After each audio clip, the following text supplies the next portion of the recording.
Rabbi shrah li sadri wa yassir li amri wahlul 'uqdatam min lisani yafqahu qawli. Bismillahirrahmanirrahim. Assalamualaikum warahmatullahi wabarakatuh. Alhamdulillahi rabbil alamin. Assalatu wassalamu ala asrafil anbiya'i wal mursalin wa ala alihi wa ashabihi ajma'in. Amma ba'du. Pertama dan yang paling utama, marilah kita panjatkan rasa puji syukur kita. Marilah kita basahi lisan kita dengan memperbanyak syukur kepada Allah Subhanahu wa taala, sehingga kita masih dapat bertemu dengan bulan Ramadan pada tahun ini.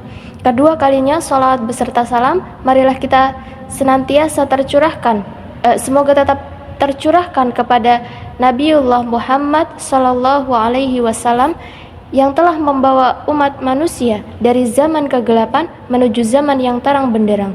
Terang bukan karena lampu, akan tetapi terang karena ilmu pengetahuan. Baiklah, saudara-saudaraku yang dimanapun kalian berada, sekarang ini kita hidup di era modern, era digitalisasi.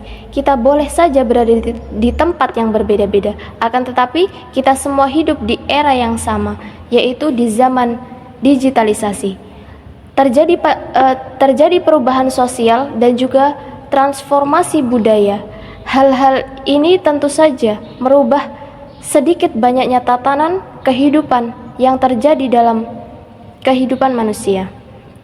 Maka sudah menjadi hal yang lumrah ketika kita menemukan fenomena-fenomena yang tidak terjadi sebelumnya. Kita seringkali menyaksikan banyaknya berseliweran berita atau informasi yang belum tentu terverifikasi kebenarannya. Juga tersebarnya video-video atau berita-berita yang tidak sepatutnya untuk ditayangkan. Seringkali juga kita menyaksikan fenomena di mana pemuda masa kini sedang mengalami krisis moral. Lantas apa yang harus kita lakukan? Bagaimana cara kita menghadapi tantangan-tantangan tersebut? Karena mau tidak mau kita harus bersinggungan langsung. Kita harus menghadapi tantangan-tantangan tersebut. Bagaimana sikap kita menyikapi tantangan tersebut?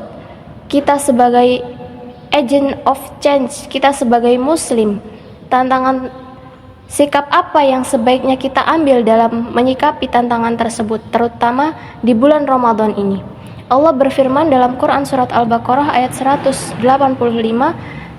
A'udzu billahi minasyaitonir rajim. Syahrul Ramadan alladzi unzila fihil Qur'anu hudal linnas wa bayyinatin minal huda wal furqan. Dari ayat tersebut telah disebutkan bahwasanya Al-Quran itu hudal linnas, petunjuk bagi manusia, kurikulum kehidupan bagi manusia. Maka dalam menghadapi tantangan-tantangan yang tadi disebutkan, semua sudah terdapat di Al-Quran. Semua sudah ada kunci jawabannya di dalam Al-Quran. Dan salah satu fenomena atau salah satu contoh yaitu ketika menghadapi fenomena menyebarnya berita-berita yang belum tentu terverifikasi kebenarannya. Bagaimana cara kita menghadapi fenomena tersebut?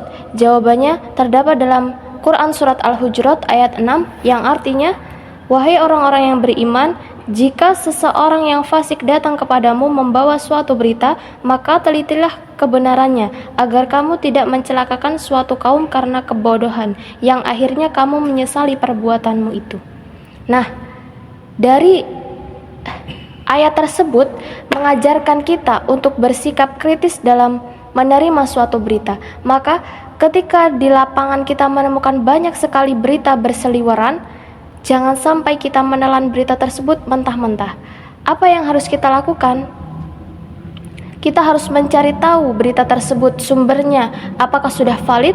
Maka ketika kita sudah menemukan bahwa berita itu sudah benar atau valid, kita bisa menyebarluaskan di media sosial atau di kalangan masyarakat. Begitupun dalam menghadapi tantangan-tantangan lainnya, sudah ada kuncinya di dalam Al-Quran. Prinsip-prinsip etika-etika yang kuat semuanya bisa kita temukan di dalam Al-Quran.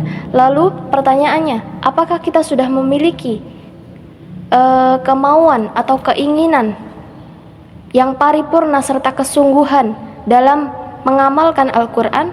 Maka disitulah PR besar kita Bagaimana caranya kita memiliki keinginan atau kemauan dalam mengamalkan Al-Quran? Jika kita sudah memiliki kedua syarat ini, maka kita akan kembali melahirkan khairu ummah seperti dahulu bangsa Arab dalam keadaan jahiliyah, dan turunlah Al-Quran sehingga mereka bertransformasi menjadi khairu ummah. Maka marilah kita kembali melahirkan khairu ummah dengan apa? Yaitu dengan sama-sama mengaplikasikan Al-Quran.